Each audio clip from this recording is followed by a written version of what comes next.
કોઈ વસ્તુની માંગ અને તેના ભાવ વિશે એકઠી કરેલી માહિતી આપણને આપેલી છે.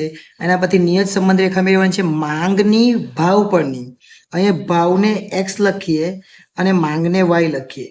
એનો મતલબ કે માંગની એક્સ પરની એટલે વાયની એક્સ પરની નિયત સંબંધ રેખા અને છેલ્લે એક્સ બરાબર કેટલા લઈશું આપણે 40 લઈશું. છેલ્લે જ્યારે માંગ રેખા આવી જાય એટલે કે આપણે જે દાખલો આવી જાય નિયત સંબંધ રેખા એના પછી એક્સ બરાબર કેટલા લઈશું આપણે 40. માંગ રેખા બોલાય કે માંગ રેખા નહીં નિયત સંબંધ રેખા. ઓકે ચલો હવે આ આંકડાઓ કેવા છે એ જોવાના. એના પરથી જે છે એ પહેલા આ બંનેનો સરવાળો કરવાનો. આ તો બધું ખાસ કરવાનું જ પહેલા શું કરવાનું સરવાળો. એને કહેવાય સિગ્મા એક્સ અને આ સરવાળાને શું કહેવાય સિગ્મા વાય.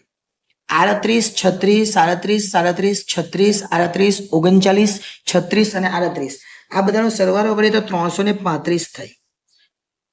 એ જ રીતના 12 18 15 12 17 13 15 અને 12 એનો સરવાળો 127 થાય.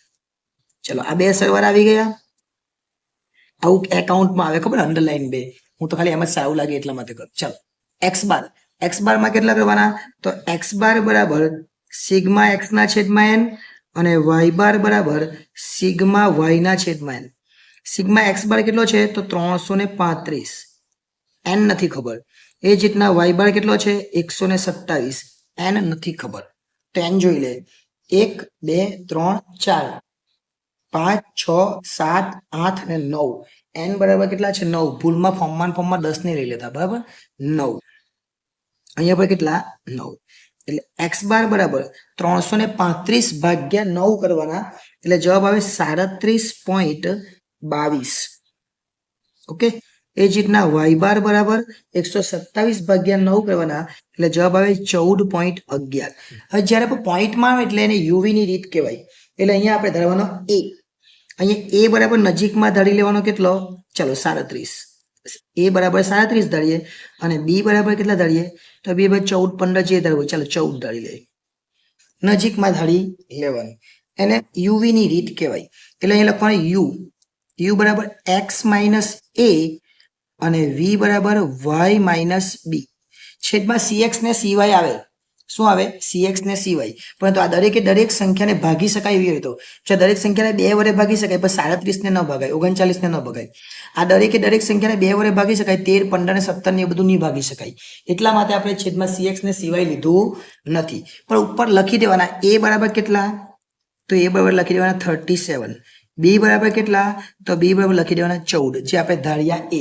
એવું નથી કે આ જ ધારવાનું તમે કોઈ પણ ધારી શકો. તમે 40 પણ ધારો તમે 15 ધારો 10 ધારો જે ધારો હોય. 38 માંથી 37 જાય તો 1. 36 માંથી 37 જાય તો -1. 37 માંથી 37 0. 37 માંથી 37 0. 36 માંથી 37 -1. 38 માંથી 37 1. 39 માંથી 37 2. 36 માંથી 37 -1 અને 38 માંથી 37 1. ઓછા ઓછાનો સરવાળો અને વત્તાનો સરવાળો 1 2 3. ઓછા કેટલા છે 3 છે. એ જે ના વત્તા કેટલા છે જોઈ લે 1 2 3 4 ને 5 વત્તા 5 છે. 5 એ વત્તા છે અને ઓછા 3 છે તો વત્તા 5 માંથી ઓછા 3 જાય તો 2 જવાબ આવે. એટલે સિગ્મા યુ કેટલો આવે 2. હવે સિગ્મા વી કરીએ. ચલો 14 છે 12 માંથી 14 જાય તો -2. 18 માંથી 14 જાય તો 4. 15 માંથી 14 બાદ કરીએ તો 1. 12 માંથી 14 -2. 17 માંથી 14 3. 13 માંથી 14 -1. ફરીથી 13 માંથી 14 -1. 15 માંથી 14 1 અને 12 માંથી 14 -2. ઓછા ઓછાનો સરવાળો અને વત્તાનો સરવાળો 4 ને 1 5. 5 ને 3 8. 8 ને 1 9 એટલે +9. ઓછા કેટલા છે 2. 2 ને 2 4. 4 ને 1 5. 5 ને 1 6. 6 ને 2 8 ઓછા 8 એટલે જવાબ આવ્યો 1. એટલે સિગ્મા વી બરાબર કેટલો આવે 1. હવે આ બંનેનો ગુણાકાર કરવાનો એને યુવી કહેવાય.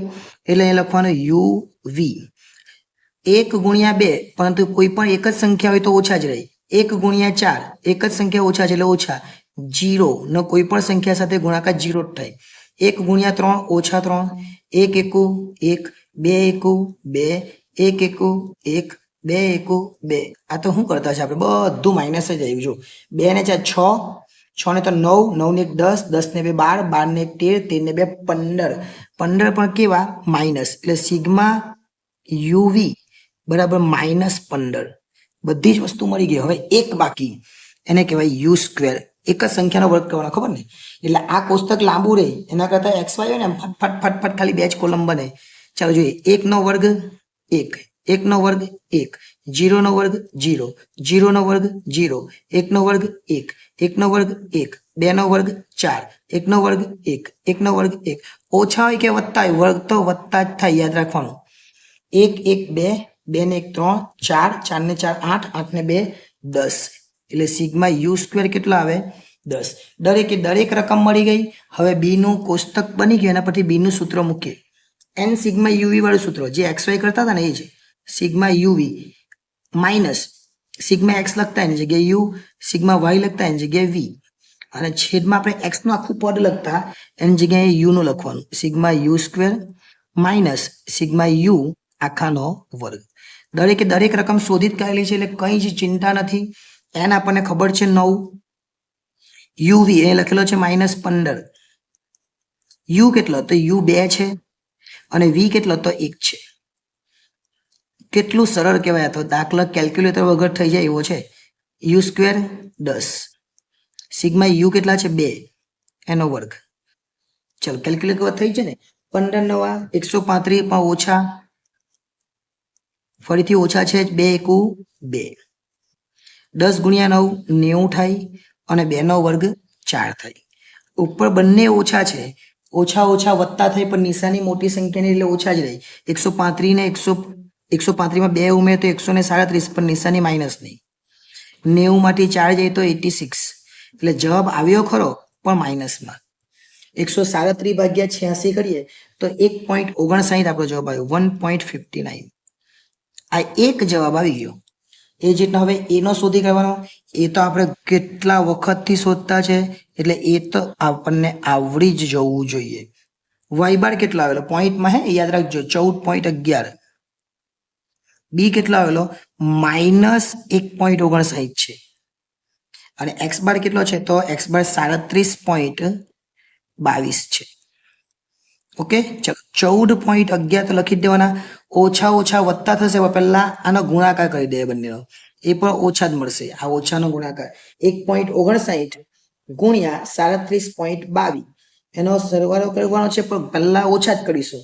59.4 આંકડા નથી લેવાના આપણે, 18 લઈશું. 17 98 આવે છે એટલે આપણે 18 લઈ લઈશું, અને આનો સરવાળો કરી દેવાનો 14.11 વત્તા 59.18. હવે આનો સરવાળો કરે એટલે કેટલા આવવાના? તો છેલ્લે 29 આવે. જો 18 ને 11 29, અને આ 14 માં 1 ઉમેરે તો 73 જેવા થાય, એટલે 73.29. આ છેલ્લો એ નો જવાબ આવે. હવે તો એ આવી ગયો, પણ એક્સ બી આપેલો છે આપણને ઉપર, એટલે આપણે વાય કેપ તો મસ્ત શોધી શકવાના દાખલામાં. વાય કેપ બરાબર એ વત્તા બી એક્સ. આ દાખલાની અંદર એક્સ ની કિંમત આપણને આપેલી છે, એ શોધી લીધો 73.29. બી પણ આવેલો જ છે, પણ માઇનસમાં 1.59 છે, એટલે કાઉન્સમાં લખીએ. અને એક્સ ની કિંમત આપેલી હોય તો કરવાનું, બાકી અહીંયા સુધી બરાબર છે. એક્સ ની કિંમત આપણને આપી દીધેલી છે 73.29. વત્તા ઓછા ઓછા જ થવાના છે, પણ આપણે એકવાર વત્તા રાખીએ, -1.59. અને એક્સ ની કિંમત આપણને લેવાની કેટલી કીધેલી છે? અહીંયા 40, એટલે એક્સ ની કિંમત અહીંયા 40 લખી દેવાની. ચલો પહેલા 73.29 વત્તા આ બેનો ગુણાકાર જે ઓછા થવાનો છે, એટલે કેટલો? 1.59 ગુણ્યા 40 કરવાના. 1.59 ગુણ્યા 40 કરે 63.6 આવે. હવે વત્તા ઓછા ઓછા કરી નાખવાના.